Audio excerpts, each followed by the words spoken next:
para YouTuber, jumpa lagi dengan kami Resep Kue Pejuang COD. Jadi dalam konten kali ini saya akan membongkar ya kenapa para korban yang keracunan kue ataupun roti itu sampai tidak sadar bahwa kue atau roti yang dimakannya itu beracun ya, makanya jadi korban. Sebelumnya kita lihat ya, ini artikel ya, saya udah screenshot. Coba di sini yang jelas. Betul. Yang biru, fokus ke yang biru. Mati. Sebentar. Nah, fokus yang biru. Kelihatan? Ya. Nah, satu lagi nih.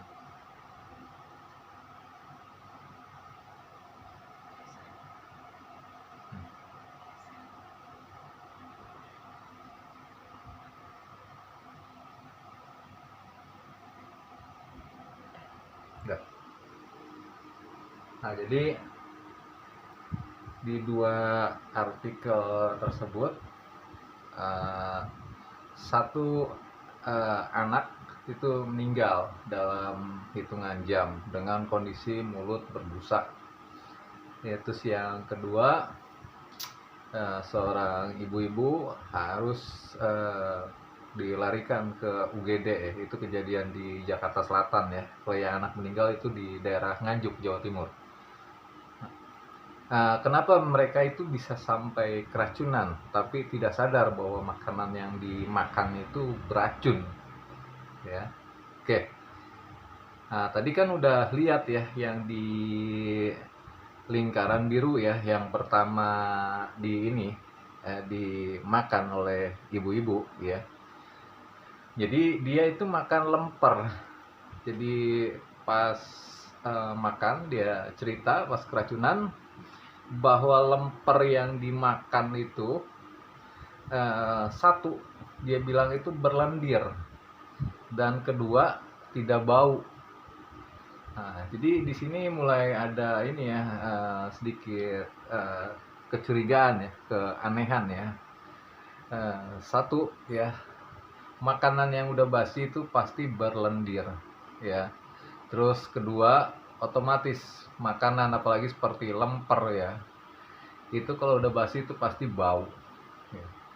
Nah, jadi di sini dia menyebutkan berlendir tapi tidak bau ya, berarti ada sesuatu yang menghilangkan bau di lemper yang basi tersebut.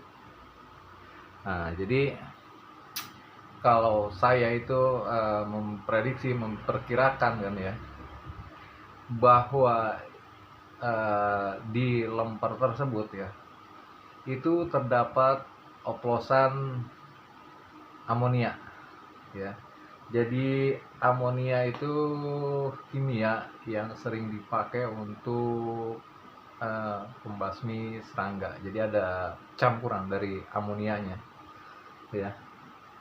Jadi modus yang dipakai oleh pengoplos tersebut ya, mengapa bisa sampai tidak tercium oleh ibu tersebut ya.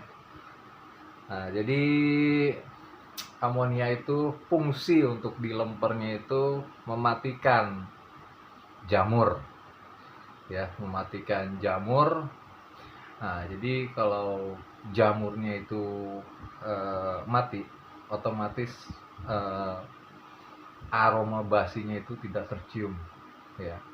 Nah, terus yang kedua ya, ciri dari amonia itu mengkilap seperti basah ya, makanya disebut di ibu itu berlendir ya.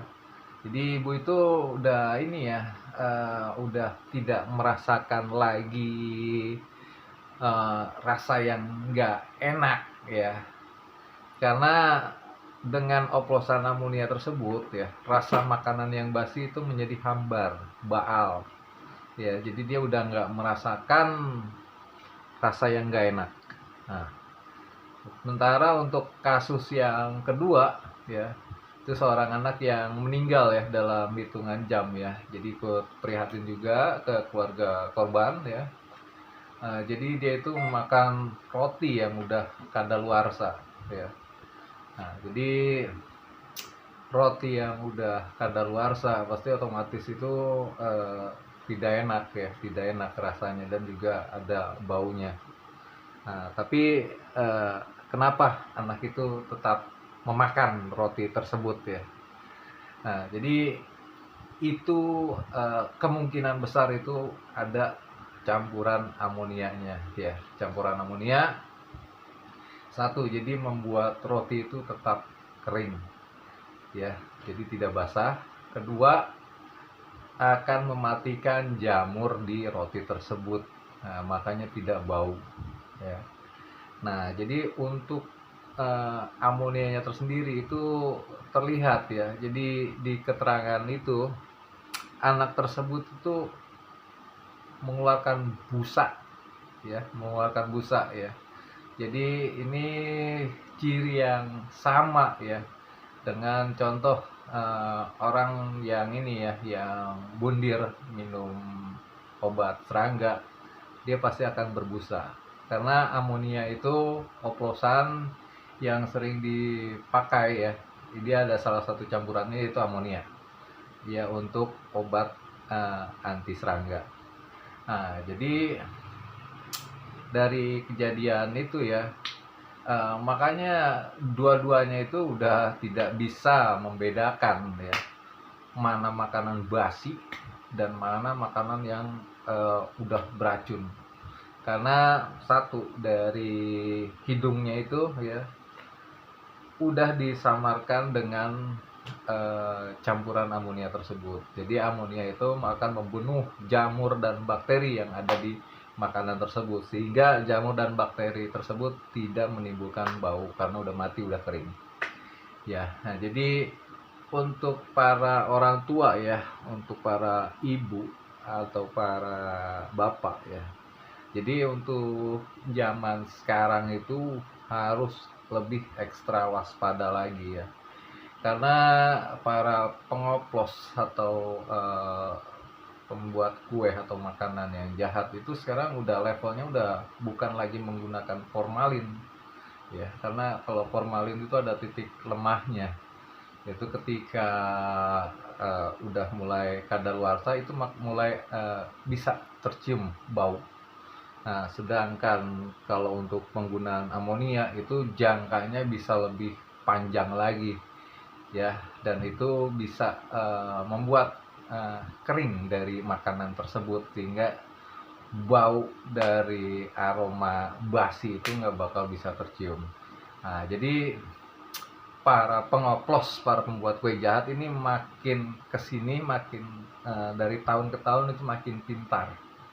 Jadi makin pintar mengoplos atau mengakali makanan yang sudah basi, ataupun supaya makanan itu secara tidak wajar itu bisa awet ya. Makanya orang tua nih jangan merasa pintar dulu ya, karena mereka pengoplos jahat itu lebih pintar ya. Oke, semoga postingan ini bisa bermanfaat untuk para orang tua ya. Jadi hati-hati terhadap makanan ataupun kue di zaman sekarang ya. Jadi harus lebih ekstra waspada.